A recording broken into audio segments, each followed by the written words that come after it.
네, 당신은 하나님의 히든카드입니다.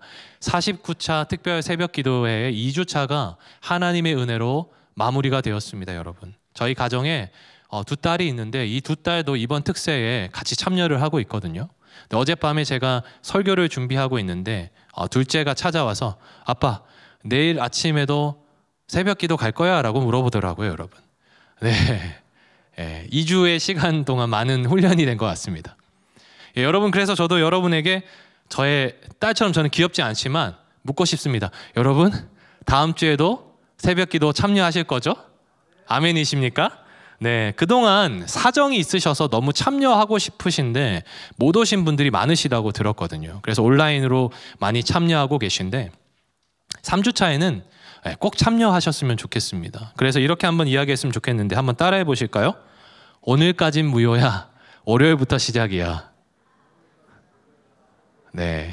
네, 잘 참여하시는 분들에겐 무효가 아니지만, 네, 마음은 있으시지만 오지 못하셨던 분들이 있으시다면, 네, 월요일부터 다시 시작되는 특별 새벽 기도를 통하여서 하나님께서 이 시기에 삼일교회 성도들에게 말씀하시는 하나님의 시대의 메시지를 듣고 함께 달려가는 복된 시간이 되었으면 좋겠습니다.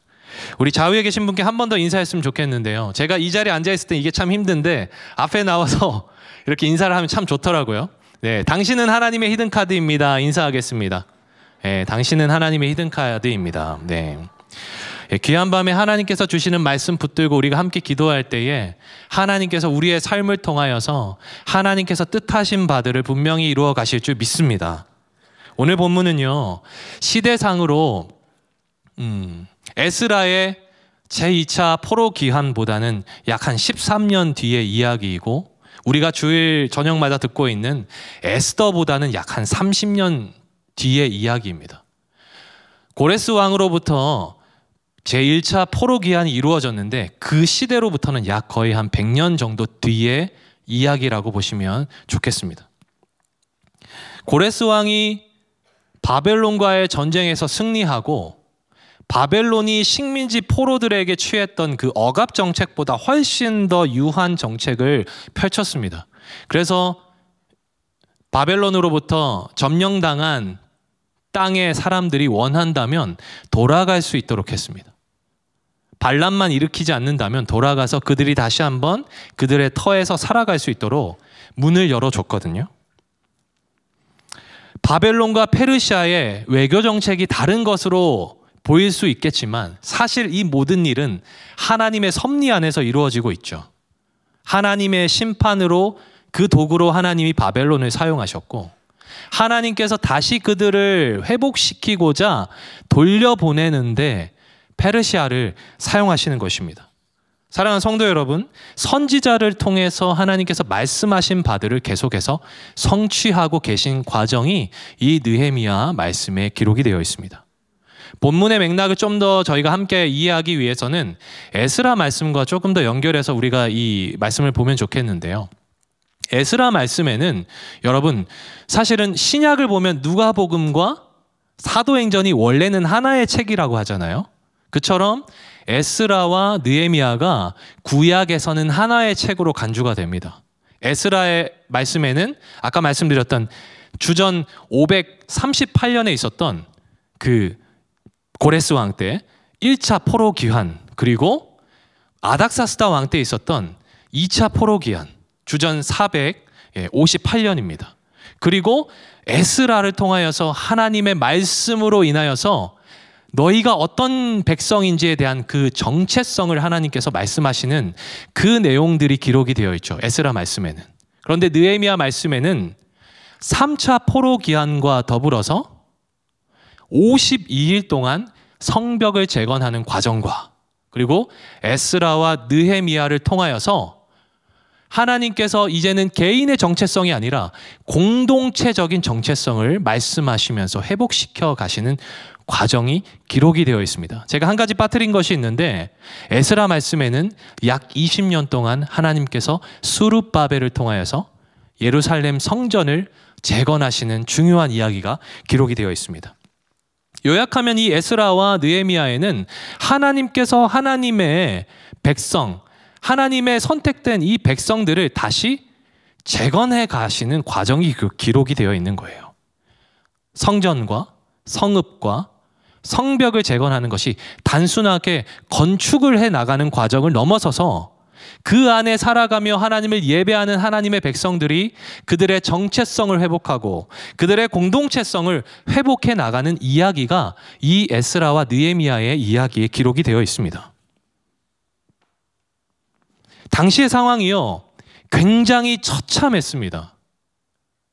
성전이 회복되고 성전이 건축이 되면 학개와 같은 선지자들의 그 말씀처럼 하나님의 영광이 그 성전에 임하고 당장이라도 그 이스라엘이 완전히 하나님 앞에서 순전해지고 회복되어질 것이라는 그러한 기대와는 달리 여전히 백성들은 하나님을 잘 알지 못하였고 자기의 뜻대로 살아갔습니다. 여전히 어두운 시대였다라는 거예요. 성전은 건축이 되었지만 여전히 어두운 시대를 지금 살아가고 있었다라는 겁니다. 백성들은 여전히 하나님과 동떨어진 삶을 살아가고 있었습니다.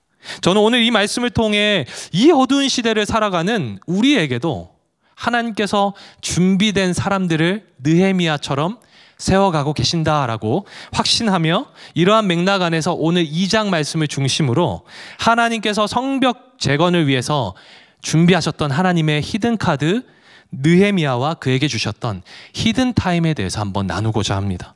여러분, 덩그러니 혼자 내버려진 적이 혹시 있으신가요? 저는 인생을 좀 설교를 준비하면서 생각해 보니 그런 시절들이 그때 있었더라고요. 그런데 가장 좀 지금 기억에 남는 건 그때였던 것 같습니다. 아기 때 어머니하고 같이 교회를 가려고 버스를 타고 이렇게 가고 있었는데 손님이 굉장히 많았던 것 같아요, 버스 안에. 그래서 내려야 하는데, 갈아타기 위해서 내려야 하는데 이제 제가 먼저 내렸는데 손님들이 너무 많다 보니까 어머니가 내리지 못하고 이제 버스 문이 닫힌 거예요. 제가 아마 그때 한 6살 정도 된 것 같거든요. 너무 당황해서 버스가 이렇게 쭉 가고 있는데 한동안 멍하게 보다가 울면서 이렇게 버스를 뛰어가기 시작했어요, 향해서. 근데 버스가 너무 빠르니까 시야에서 사라지고 계속해서 울면서 터벅터벅 걸어가고 있었습니다. 그런데 멀리서 어머니가 빛과 같이 이렇게 오시더라고요. 그때가 저는 참 많이 기억이 남는데, 여러분은 언제 좀 뭔가 분리돼서 떨어졌던 그런 기억이 있으신가요?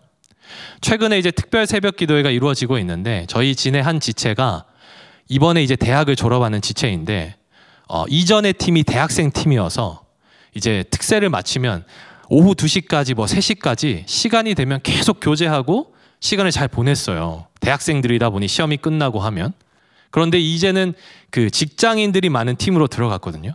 그러니까 이 친구가 이제 직장인 팀원들이 다 출근을 하고 이렇게 떠나면 어찌할 줄을 모르더라고요. 한 번씩 저에게 목사님 그때가 조금 생각이 난다고 그렇게 이야기를 하더라고요. 여러분, 느헤미야는요 남겨진 사람이었습니다. 3차 포로 귀환 때 돌아간 사람이었거든요. 느헤미야는 남겨진 사람이었습니다. 정확하게 말하면 하나님께서 느헤미야를 남겨두셨죠. 에스더가 바벨론 포로기 이후에 동족들을 구원하기 위해서 하나님께서 남기신 사람이었다면, 그리고 에스라가 하나님께서 율법을 통해 백성들의 정체성을 세워나가는데 사용하기 위해 남기신 사람이었다면, 스룹바벨이 성전을 건축하기 위해서 하나님께서 준비하고 남기신 사람이었다면 이 느헤미야는 하나님의 무너진 성벽을 재건하는데 남겨두신 사람이라는 거예요. 여러분, 제가 왜 이렇게 많은 사람들의 이야기를 한 줄 아십니까? 우리가 살아가는 일상에서도 우리는 너무나도 다양한 직업과 삶을 살아가고 있다는 거예요. 그런데 세상의 기준으로 보면 이것을 어떻게 줄을 세우죠? 어떤 일이 연봉을 얼마나 주는지에 따라서 그 일의 가치가 매겨지죠. 줄을 이렇게 쭉 세우지 않습니까? 그전에는 어떻게 줄을 세웁니까? 출신 학교에 따라서 줄을 세우지 않습니까? 세상은요 이러한 것들로 줄을 세웁니다. 그래서 어떠한 것이 가치 있는 삶인지에 대해서 계속해서 잊어버리게 만듭니다. 그런데 우리가 기억해야 될 것은 오늘 특세 말씀에도 말씀하셨는데, 우리는 모든 영역에 하나님께서 부르신 빛과 소금과 같은 존재라는 거예요. 어떤 일을 하든지 얼마를 받는지를 뛰어넘어서 하나님이 그 자리에 나를 불러주신 겁니다. 하나님의 일을 감당케 하기 위해서. 그러니까 이 일을 하기 때문에 더 소중한 사람이고 이 일을 하기 때문에 더 나는 소중하지 않다는 게 아닌 거죠. 우리는 모두 빛과 소금의 삶으로 부르심을 받았습니다. 그런데요, 제가 이 말씀을 준비하면서 계속해서 질문하기 시작했습니다. 하나님께서 무너진 공동체를 세우기 위해서 느헤미야를 세우신 것은 알겠어요. 다양한 사람들 각각의 역할에 맞게 세우신 건 알겠어요. 그런데 이 질문이 들었습니다. 그런데 왜 하필이면 먼저 간 사람들도 많은데 예루살렘으로 먼저 가서 예루살렘 상황을 잘 알고 있는 사람들도 많은데 왜 하필이면 이역만리에 떨어져서 살아가고 있는 느헤미야를 왜 하나님께서 부르셨을까? 느헤미야는 어쩌면 예루살렘에 한 번도 그전에는 가보지 못한 사람일 수도 있거든요. 그런데 왜 하필이면 하나님은 이 느헤미야를 부르셨을까? 느헤미야가 어떤 사람인지 조금 제가 찾아봤습니다. 그랬더니 많은 단서가 없습니다. 1장 1절을 보시면 이렇게 기록이 되어 있어요. 느헤미야에 대해서. 하가랴의 아들이다. 그리고 1장 11절에 왕의 술관원이 되었다. 다만 역사의 이 연대기들을 좀 종합해보면 느헤미야가 어떤 사람이냐 했더니 바벨론의 시대에 포로로 잡혀간 사람, 유대 사람의 후손인 거죠.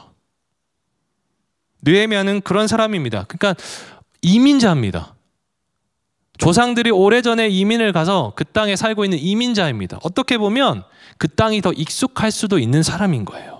저희 딸이 오늘 아침에도 이런 질문을 합니다. 저에게 딸이 둘이 있는데요.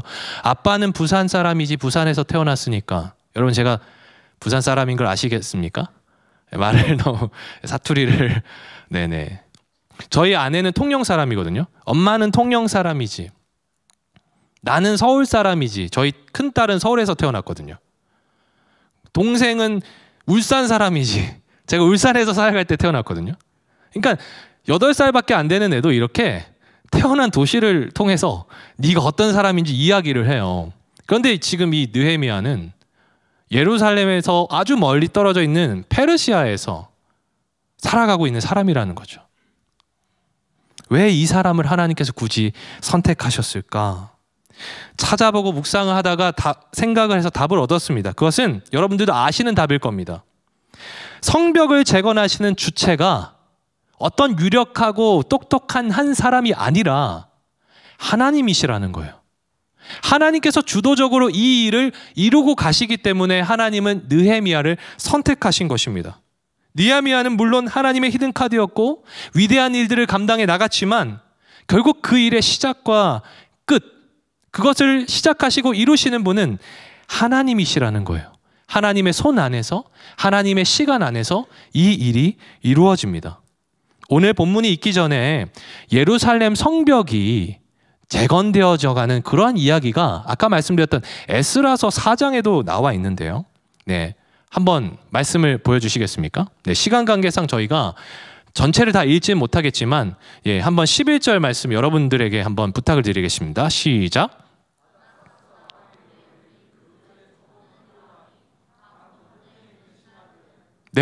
아닥사스다 왕에게 글을 올렸는데 강 건너편에 있는 신하들이 글을 올렸는데 이렇게 글을 올립니다. 왕에게 아뢰입니다. 당신에게서 우리에게로 올라온 유다 사람들이 아닥사스다 왕이 유다 땅으로 보낸 사람들이 예루살렘에 이르러서 패역하고 악한 성읍을 건축하는데 아닥사스다 왕이 느헤미야를 보내기 전에 그 이전에 13년 전에 한 번 더 사람들을 2차 귀환을 보냈는데 그 사람들 중에 어떤 사람들이 지금 성벽을 건축하고 있는 것 같아요. 그런데 그 건축을 못마땅하게 여기는 왕의 신하들이 지금 조서를 보내서 이렇게 하는 거, 보고서를 보내서 이렇게 보고하는 겁니다. 그 성읍이 건축되면 안 된다는 거예요. 넘겨보실까요? 다음 말씀. 그래서 완공되면 다시는 조공도 바치지 않고 관세도 바치지 않고 통행세도 바치지 않으니 왕에게 손해가 될 겁니다 라고 지금 이야기를 하고 있습니다. 그랬더니 왕의 반응이 어떻습니까? 다음 말씀 한번 보여주시겠습니까? 이렇게 왕이 답장을 하죠. 공사를 그치게 하여 성을 건축하지 못하게 하고 내가 줘서 다시 내리기를 기다리라. 여러분, 이 말씀을 통해서 우리가 알 수 있는 것은요, 성벽을 이미 이전에 느헤미야가 성벽을 건축하기 이전에 그러한 성벽을 쌓던 시도가 있었는데 이미 그게 무산됐다는 거예요. 누구 때문에요? 대적들 때문에. 성을 쌓는 것을 못마땅해 하는 대적들 때문에. 근데 이 말들이 굉장히 합리적인 말들입니다. 과거의 바벨론 시절에 히스기야나 시드기야와 같은 왕들이 바벨론에 끝까지 저항을 했거든요. 성벽이 있을 때. 그러니까 그러한 역사들을 지금 보여줌으로써 왕이시여, 예전에 지금 이들이 성이 온전했을 때 대적을 했는데 이렇게 성을 지금 쌓으면 어떻게 하겠습니까? 못 쌓게 해주십시오라고 이야기를 하고 있습니다. 아닥사스다 왕 때 있었던 이야기입니다. 성벽을 건축하지 못하게 했던 왕 앞에 지금 느헤미야는 서 있는 거예요. 왕이 특별한 이유가 없는데 자기의 정책을 바꾸는 것이 여러분 쉽습니까? 어렵습니까? 자기가 뱉은 말인데 특별한 이유가 없는데 정책을 바꾸는 건 어려운 일이죠. 하지만 하나님께서는 이 느헤미야를 통해서 아닥사스다가 성벽 재건을 허락하게 함으로 세상의 왕보다 위대하신 하나님이 이 모든 일을 지금 경영하고 계심을 보여주고 계신 거예요. 누구에게요? 누구에게 보여주십니까? 성전은 건축되었으나 여전히 하나님의 뜻 가운데 있지 않았던 이스라엘 사람들에게 하나님께서 여전히 지금도 일하고 계신다라고 말씀하시는 거예요.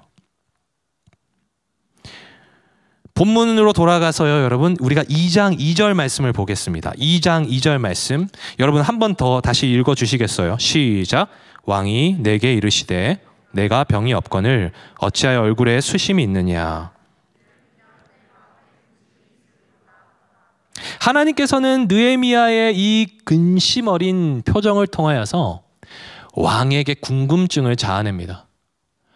저희 둘째가 5살인데 사탕을 좋아합니다. 사탕을 사달라고 할 때 제가 그래, 오늘은 그러면 하나씩 사주는 것보다 한 봉지씩 사는 게 조금 싸잖아요. 그래서 한 봉지를 사주면서 오늘은 하나 내지 2개를 먹어야 돼 라고 꼭 이야기를 일러줍니다. 그러면 이 아이가 하나를 정해진 분량을 먹기 전에는 아주 행복해하면서 먹거든요. 그런데 다 먹으면 표정이 굉장히 심각해져요. 그리고 굉장히 심각하고 굳은 표정으로 항상 그랬거든요. 저에게 찾아옵니다. 그리고 뭐라고 할지 예상이 되시죠?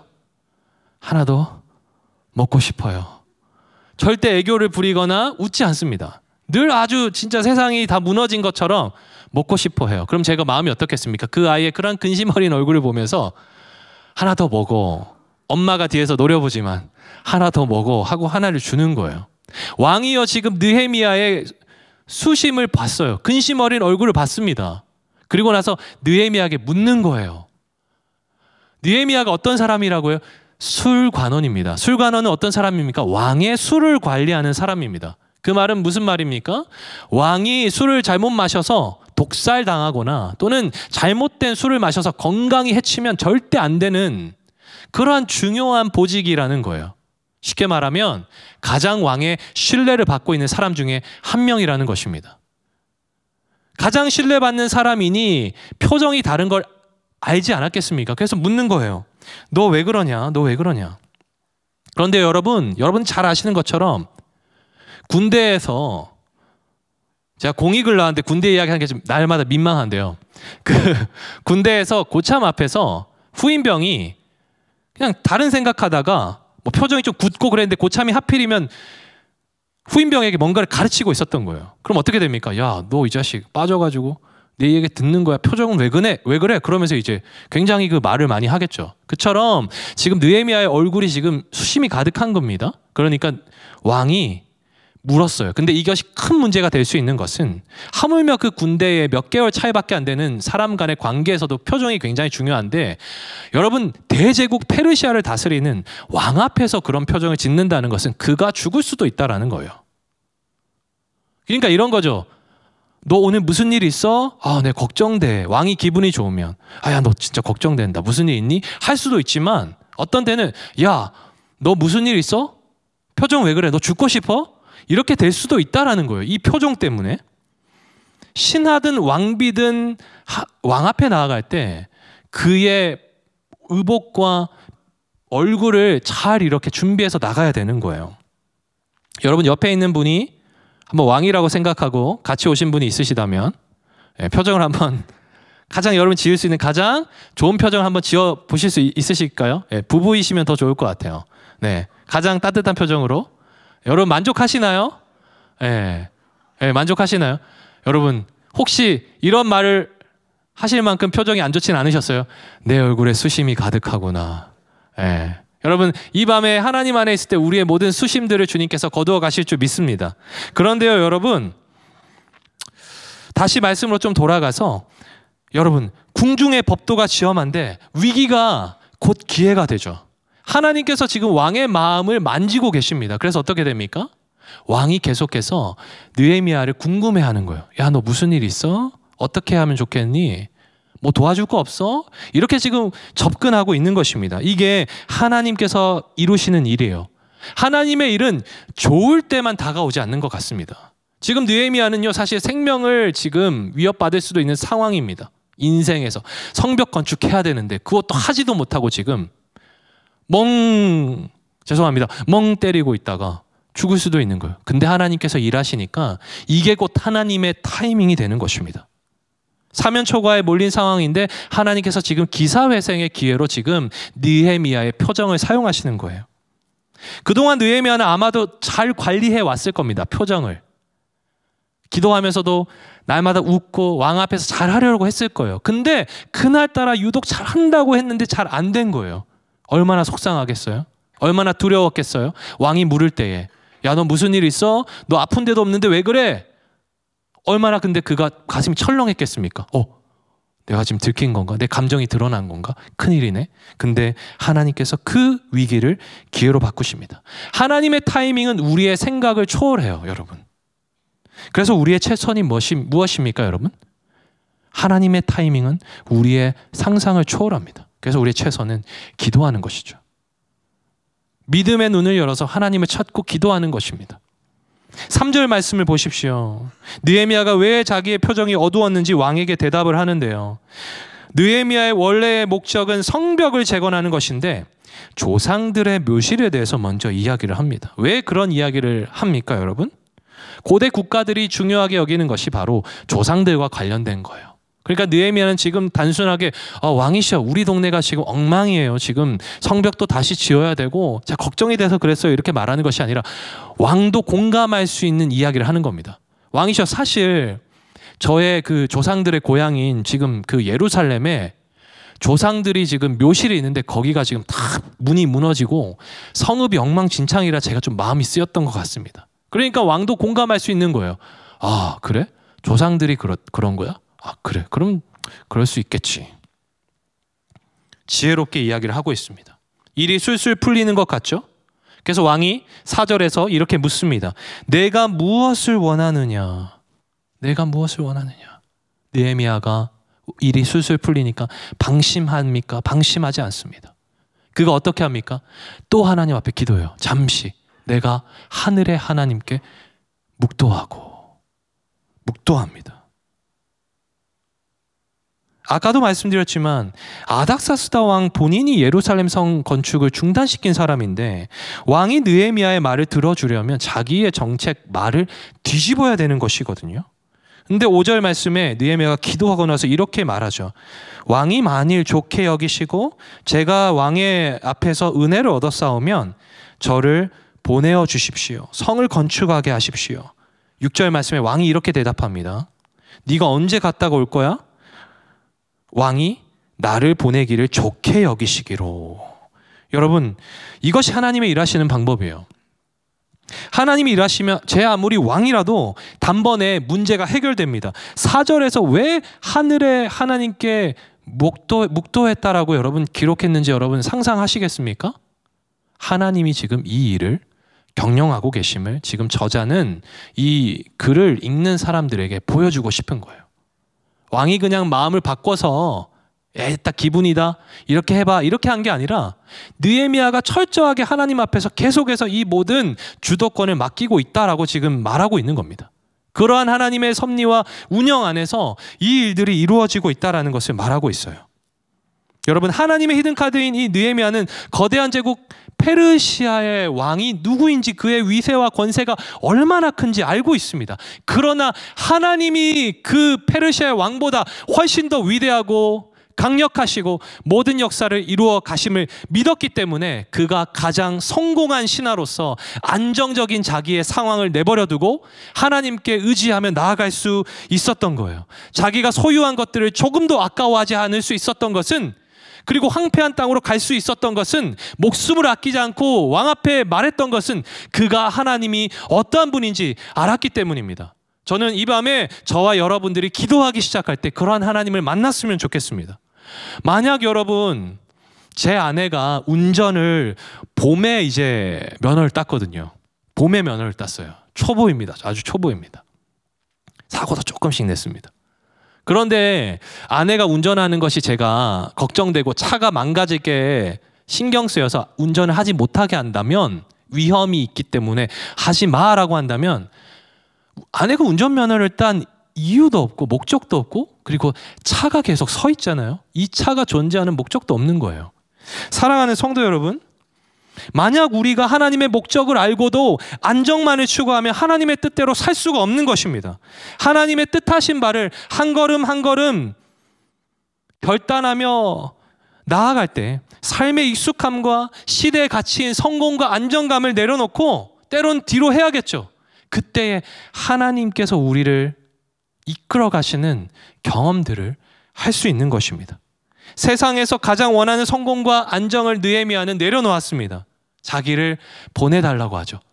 이 사람들을 보내시면 될 것 같습니다 라고 하지 않는다는 겁니다. 왕과 떨어져 있을 때 자기의 자리가 빼앗길 것에 대한 그러한 모든 두려움들을 다 뒤로 하고 모든 것을 다 내려놓고 나아간다라는 것이죠. 예루살렘에 대한 소식을 듣고 왕 앞에 나아가는 이 기간까지 성벽 건축을 위해 기도하고 얼마나 많이 생각하고 준비했는지 알 수 있는 대목이 7절부터 여러분 9절에 나오는데요. 특별히 7절을 보시면 왕에게 요청합니다. 강서쪽 총독들에게 내리는 조서를 내려주셔서 유다에 들어가기까지 통과하게 해주시고, 왕의 살림감독 8절을 보시면 아삽에게 조서를 보내셔서 제목, 나무를 저에게 주셔서 필요한 것들을 짓게 하여 주십시오 라고 요청을 합니다. 그런데요, 8절 말미에 보시면 이런 기록이 있어요. 왕이 허락했다. 근데 그 앞에 중요한 것입니다. 내 하나님의 선한 손이 나를 도우심으로. 여러분 한번 같이 읽어볼까요? 내 하나님의 선한 손이 나를 도우심으로. 시작. 내 하나님의 선한 손이 나를 도우심으로. 여러분, 하나님의 선한 손이 우리를 붙잡고 계심을 믿으시길 바랍니다. 하나님의 선한 손이 당시의 페르시아 왕의 마음을 움직이시는 거예요. 여러분, 페르시아의 당시 정세는요, 이집트로부터 지금 분쟁이 스물스물 올라오고 있고, 그리고 페르시아가 당시 적대하면서 전쟁을 계속 벌였던 그리스로부터도 계속해서 위협을 받고 있던 상황입니다.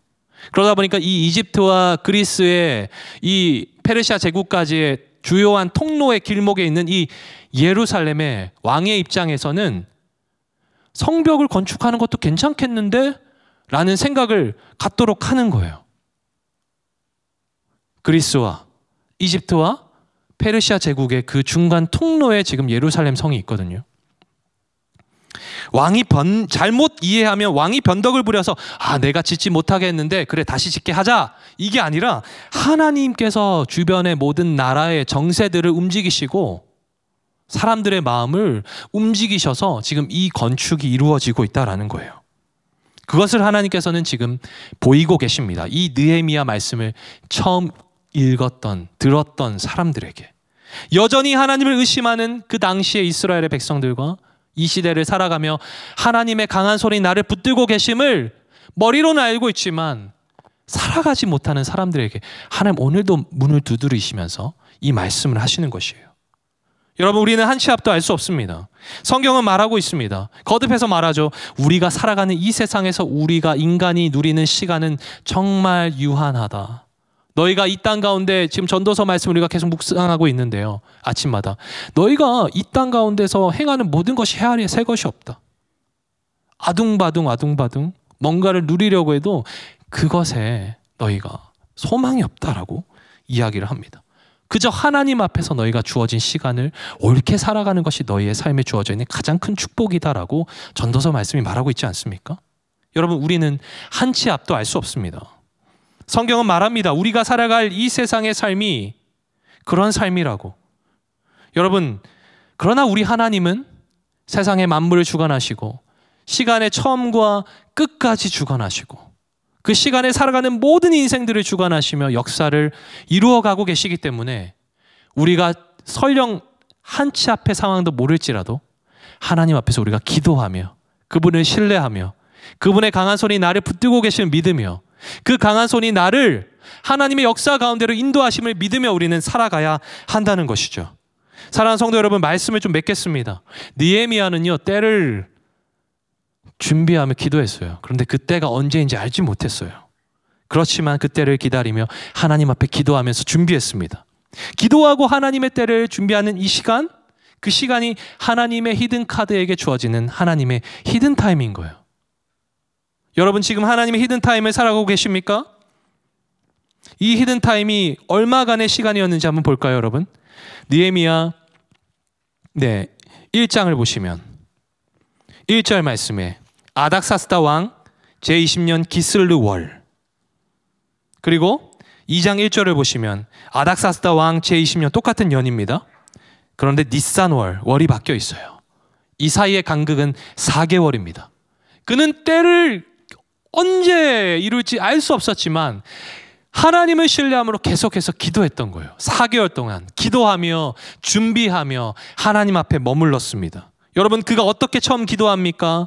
1장 말씀에 소식을 들었을 때, 예루살렘의 소식을 들었을 때, 성벽이 무너져 있고 성읍이 엉망이 되었다는 소식을 들었을 때 그가 울며 하나님 앞에 수일 동안 금식합니다. 무엇을 기도합니까? 그들의 불행을 나의 불행으로 여깁니다. 궁중에서 잘 먹고 잘 살고 있어요. 최고의 영광을 누리고 있습니다. 그의 삶엔 부족함이 없습니다. 그런데 그는 그 예루살렘 성에 있는 사람들의 불행을 자기의 불행으로 여겼다는 거예요.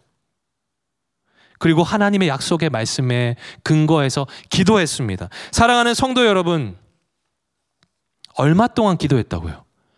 4개월 동안 끝을 알 수 없지만 계속해서 기도하고 있습니다.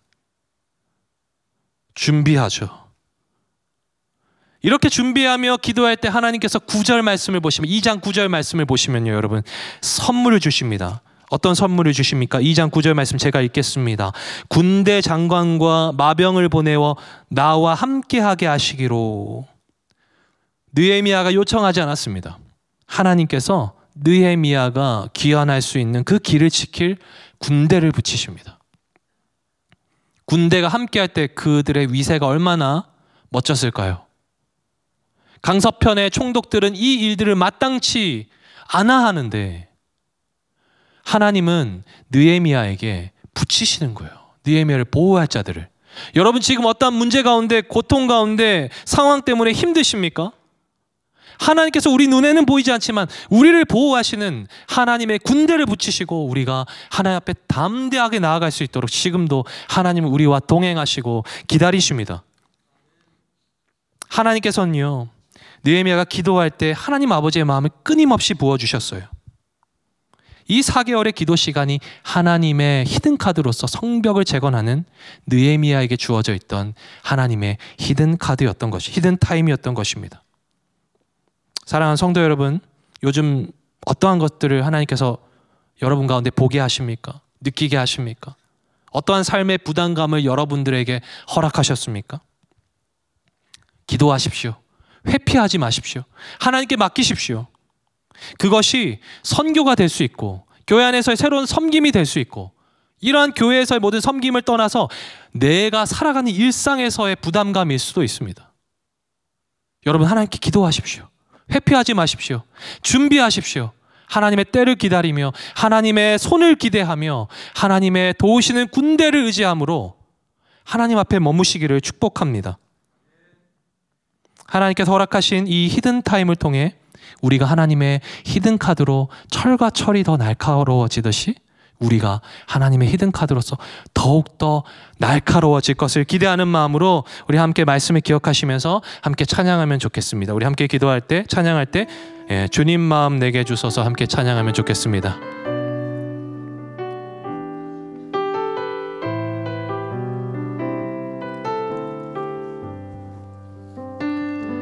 보소서 주님, 나의 마음을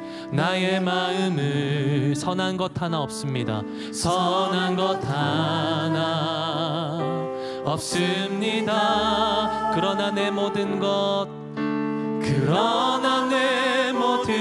주께 드립니다. 주께 드립니다. 사랑으로 안으시고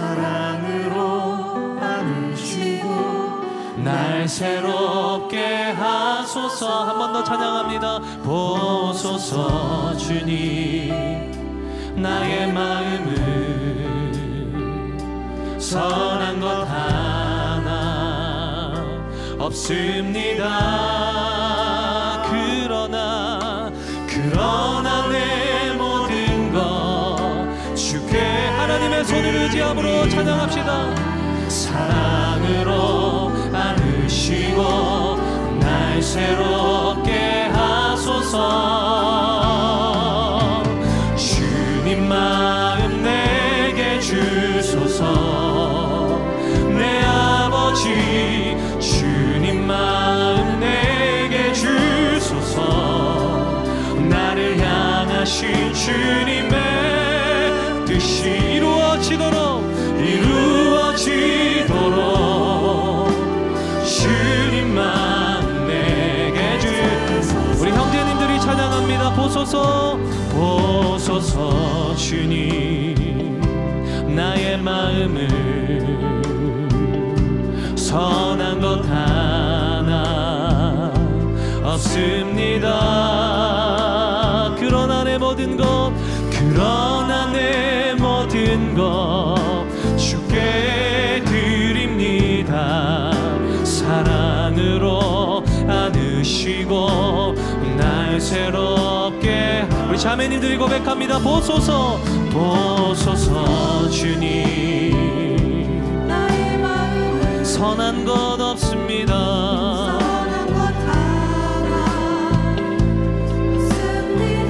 그러나 우리의 마음을 올려드립니다. 그러나 내 모든 것 주님, 우리를 사랑으로 안아주옵소서. 안으시고. 이 시간 하나님의 사모하는 분들이 있다면 자리에서 일어나셔서 함께 찬양합시다. 주님 마음 내게 주소서. 내 아버지 주님 마음 내게 주소서. 나를 향하신 주님의 뜻이 이루어지도록 주님 마음 내게 주소서. 아멘. 주님의 마음을 부어주시옵소서. 주님 마음 내게 주소서. 주님 마음 내게 주소서. 내 아버지 주님 마음 내게 주소서. 나를 향하신 주님의 뜻이 이루어지도록 주님 마음 내게 주소서. 이 시간 우리 말씀을 생각함으로 함께 결단하며 기도했으면 좋겠습니다. 눈을 감고 제 말씀을 들어주셨으면 좋겠는데요, 느헤미야가 예루살렘의 소식을 들었을 당시를 한번 생각해 보았으면 좋겠습니다. 성전은 건축되었는데 하나님의 영광이 비추어지고 회복을 기대했는데 여전히 그 땅을 살아가던 백성들은 하나님의 뜻과 상관없는 삶을 살고 있는 거예요. 성벽이 없어서 보호를 받지 못하고 있어요. 영적으로도 육체적으로도 완전히 무너진 삶을 살고 있습니다. 그 소식을 들은 느헤미야는 안타까워하며 눈물을 흘리며 기도합니다. 결단합니다. 하나님, 제가 가겠습니다. 제가 그곳에 가서 하나님이 원하시는 일을 하겠습니다. 사랑하는 3일의 성도 여러분, 지금 뭔가 주저되는 일이 있으십니까? 하나님께서 뭔가를 계속해서 나에게 부담을 주시는데 그 상황과 형편이 감당되지 않으니까 선뜻 결정하지 못하는 일들이 있으십니까? 하나님의 영광을 바라보며 하나님의 약속을 바라보며 기억하며 기도했으면 좋겠어요. 여러분, 하나님을 바라보려면요, 하나님과 같은 시선을 바라보려면요, 무엇보다 하나님을 사랑해야 되는 것입니다. 하나님의 사랑을 회복해야 우리가 하나님과 같은 시선으로 볼 수 있는 거예요. 우리의 안정적인 상황과 세상의 성공과 매이게 하는 세상의 속임을 깨고 주님 말씀대로 살겠습니다 결단하면서 이 시간 주의 사랑을 구하시면서 주님의 영광을 보게 하여 주시옵소서. 나를 창조의 목적대로 살게 하여 주시옵소서. 다 함께 주여 한번 부르짖고 통성으로 기도하시겠습니다. 주여